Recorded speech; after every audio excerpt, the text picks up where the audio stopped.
Hello મિત્રો, ગમત સાથે જ્ઞાન ચેનલમાં હું મેપતસિંહ ગોહિલ આપ સૌનું હાર્દિક સ્વાગત કરું છું. તો ઘણા સમયથી જેની રાહ જોઈ રહ્યા હતા તેઓએ વડોદરા મહાનગરપાલિકા જુનિયર ક્લાર્કનું પરિણામ આવી ગયું છે.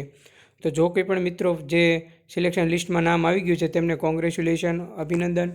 અને જેમને નામ નથી આવ્યું એમને મૂંઝાવાની જરૂર નથી, કેમ કે તાજેતરમાં જ હાલમાં CCE 2024ની ભરતી ચાલી રહી છે, બરાબર છે. એની તૈયારી કરજો અને એમાં પણ તમે લાગી જાઓ એવી દિલથી મારી શુભેચ્છા. હવે આપણે જોઈએ કે કેટેગરી વાઇઝ મેરિટ કેટલું રહ્યું છે, ઉપરાંત વેઇટિંગ લિસ્ટ ક્યારે આવશે એની પણ અપડેશન છે. તો ખાસ તમે જોડાયેલા રહેજો. જો ગમત સાથે જ્ઞાન ચેનલમાં તમે જોડાયા ના હોય તો જોડાઈ દેજો, અને ટેલિગ્રામ ચેનલમાં જોડાવા માગતા હોય તો નીચે ડિસ્ક્રિપ્શનમાં લિંક આપેલી છે, ત્યાં તમે જોડાઈ શકો છો.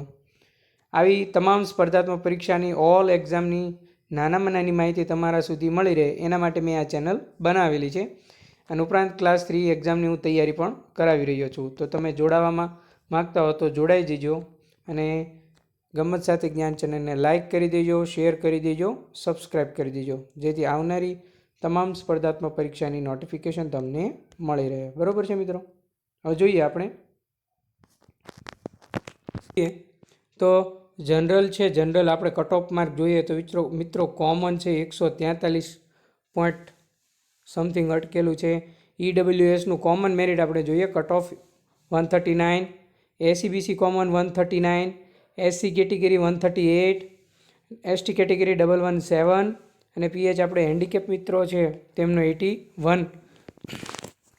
આ પ્રકારે મેરિટ રહેલું છે કોમન, બરાબર છે. આ હતું આપણું કોમન મેરિટ.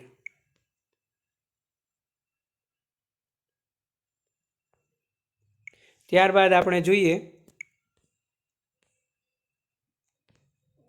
ફિમેલ કેટેગરીનું મેરિટ કેટલા અટકેલું છે. તો કે જનરલ ફિમેલ છે તે 124 છે, બરાબર છે, 124 પોઈન્ટ. પછી EWS ફિમેલ છે 120 સમથિંગ છે, બરાબર છે. SCBC ફિમેલ છે 119, SC ફિમેલ છે 122, એટલે કે 122, અને ST કેટેગરી ફિમેલ છે 108, અને આપણે જે એક્સ સર્વિસમેન છે એમનું 80 પોઈન્ટ સમથિંગ અટકેલું છે મેરિટ, બરાબર છે. આ તેમના લિસ્ટમાં નામ આપેલા છે. તમામ જે લાગી ગયેલા છે એ મિત્રોને કોંગ્રેચ્યુલેશન. 171 જણાના નામ તેમાં આપેલા છે, ભાઈઓ તથા બહેનોના. હવે આપણે ચર્ચા કરીએ કે પ્રતીક્ષા યાદી ક્યારે આવશે, બરાબર છે. તો એ લોકોએ મેન્શન કરી જ દીધેલું છે કે પ્રતીક્ષા યાદી છે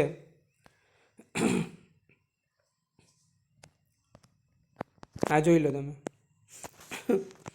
પ્રતીક્ષા યાદી તૈયાર કરવા માટે વધુ ઉમેદવારોને પ્રમાણપત્રોની ચકાસણી કરવાની બાકી હોય, પ્રમાણપત્રોની ચકાસણી બાદ મેરિટના ધોરણે પ્રતીક્ષા યાદી હવે પછી પ્રસિદ્ધ કરવામાં આવશે. એટલે કે મિત્રો એમણે સાથે વેઇટિંગ લિસ્ટ જાહેર કર્યું નથી.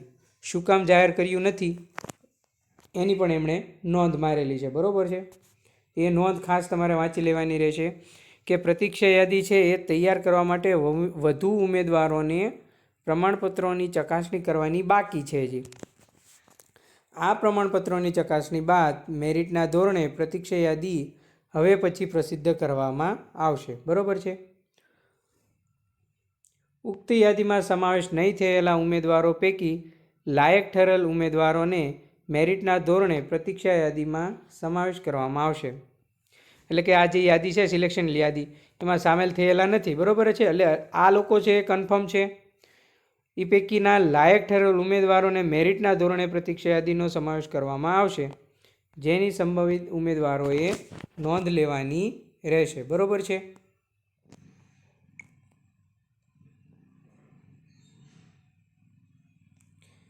હવે એમાં એમણે જો આખું ડિટેલમાં તમારે વાંચવાનું, બરાબર છે, તો તમને ખબર પડે. વડોદરા મહાનગરપાલિકાની જે ઉમેદવારે મેળવેલા ગુણની મેરિટ, આ તમે વાંચો ખાલી. લેખિત કસોટીમાં ઉમેદવારોએ મેળવેલ ગુણના મેરિટના આધારે પસંદગી યાદી તૈયાર કરવા માટે સંભવિત ઉમેદવારોનું ડોક્યુમેન્ટ વેરિફિકેશન માટે જે આ પ્રસિદ્ધ કરવામાં આવેલી હતી યાદી, એની પૂર્ણ થયા બાદ, બરાબર છે, આ વાંચો.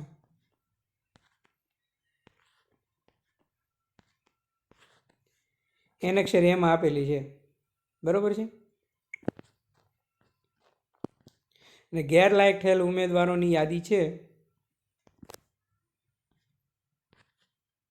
એને અક્ષર બીમાં આપેલી છે, ગેરહાજર રહેલાને એબસન્ટમાં, બરાબર છે. તો એ તમામ માહિતી તમારે ખાસ એટલે ખાસ જોઈ લેવાની રહેશે, બરાબર છે. કેટલાય મેરિટ અટક્યું છે એ પણ તમારે જોઈ લેવાનું રહેશે. તો આ તમામ એનું લિસ્ટ છે, ખાસ જોઈ લેજો.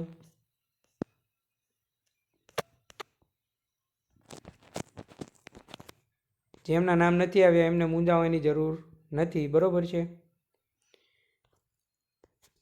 કેમ કે CCE 2024ની હાલમાં ભરતી ચાલી રહી છે, એમાં તમે ફોર્મ ના ભર્યા હોય તો તમે ભરી શકો છો.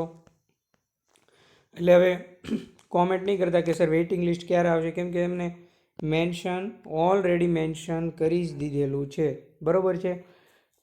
હવે તમારે હજી પણ પ્રમાણપત્રોની ચકાસણી બાદ મેરિટના ધોરણે પ્રતીક્ષા યાદી હવે પ્રસિદ્ધ કરવામાં આવશે. એટલે હજી ઘણા બધા વિદ્યાર્થી મિત્રો છે VMCની વેબસાઇટ છે એ વિઝિટ કરતા રહેજો. ત્યાં તમને પ્રમાણપત્રોની ચકાસણી આપણા ગ્રુપમાં પણ, તમે ટેલિગ્રામ ગ્રુપમાં પણ ના જોડાણા હોય તો જોડાઈ જજો. ત્યાં હું જ્યારે પણ પ્રમાણપત્રોની ચકાસણી માટેની નોટિફિકેશન કે અપડેટ VMC દ્વારા પ્રસિદ્ધ કરવામાં આવશે એટલે હું આપણા ગ્રુપમાં શેર કરી દઈશ, બરાબર છે. નીચે ડિસ્ક્રિપ્શનમાં ટેલિગ્રામમાં તેની લિંક આપેલી છે, ત્યાં તમે જોડાઈ શકો છો, બરાબર છે. તો આ હતી એક માત્ર VMCની પરિણામની અપડેટ. આમાં તમારે કોઈ પણ જાતની હતાશ થવાની જરૂર નથી, બરાબર છે. હવે જ્યારે તમે CCE 2024માં ફોર્મ ભર્યું હોય તો એની પણ મેં એક સિરીઝ ચાલુ કરેલી છે, જોડાઈ જજો. કે એમાં ગણિત, મેથ્સ, રિઝનિંગ હું લેવાનો છું. એમાં ફર્સ્ટ લેક્ચર આવી ગયો છે, જે તમે મારી ચેનલ પર વિઝિટ કરશો તો તમને ખ્યાલ આવશે, બરાબર. ત્યાં તમને મળી જશે. ઉપરાંત તમે બીજી કોઈ પણ સ્પર્ધાત્મક પરીક્ષાની તૈયારી કરતા હો તો જોડાઈ જજો, કેમ કે નાનામાં નાની અપડેટ છે એ આ ચેનલ થકી તમને મળી રહેશે. ઘણીવાર શું હોય, ઘણીવાર તમને ખબર ના હોય તો એ અપડેટ પણ હું આ ચેનલમાં વિડીયો થકી કે લેક્ચર થકી તમારી સમક્ષ લઈને આવતો રહીશ, બરાબર છે. તો આજે જ જોડાના ના હો તો જોડાઈ જજો. હવે આ હતું આપણું જોયું એમ કેટેગરી વાઇઝ મેરિટ. હવે તમારે કેટલા માર્ક થાય છે, હવે તમારે પસંદગી યાદીમાં સિલેક્ટ થયા પછીની કામગીરી શું આવશે, શું કરવાનું રહેશે, એના વિશે પણ હું તમને વિસ્તૃત માહિતી નેક્સ્ટ લેક્ચરમાં પૂરી પાડીશ. તો આજે જ જોડાના ના હો તો જોડાઈ જજો, બરાબર છે. તો આ હતું આપણું કટ ઓફ, બરાબર છે. આ હતું આપણું કટ ઓફ. આ કોમન છે અને આ ફિમેલનું કેટેગરી વાઇઝ કટ ઓફ છે, બરાબર છે. આ કોમન છે. તો આટલું મેરિટ છે તે VMC જુનિયર ક્લાર્કનું અટકેલું છે, ક્લાસ 3નું, બરાબર છે. જે કોઈ પણ વિદ્યાર્થી મિત્રો લાગી જ ગયા છે તેને કોંગ્રેચ્યુલેશન્સ, ખૂબ સરસ. મેં VMCના ઘણા બધા લેક્ચર લીધેલા છે, તમને ક્યાંક ને ક્યાંક ઉપયોગી થયા હોય એવી હું આશા રાખું છું. તો મિત્રો થેન્ક યુ મિત્રો. કેવો લાગ્યો લેક્ચર? જો સારો લાગ્યો હોય તો લાઇક કરી દેજો, શેર કરી દેજો, સબસ્ક્રાઈબ કરી દેજો અને તમારા મિત્રો સુધી આ લિંકને વધુમાં વધુ શેર કરજો. થેન્ક યુ મિત્રો. આભાર.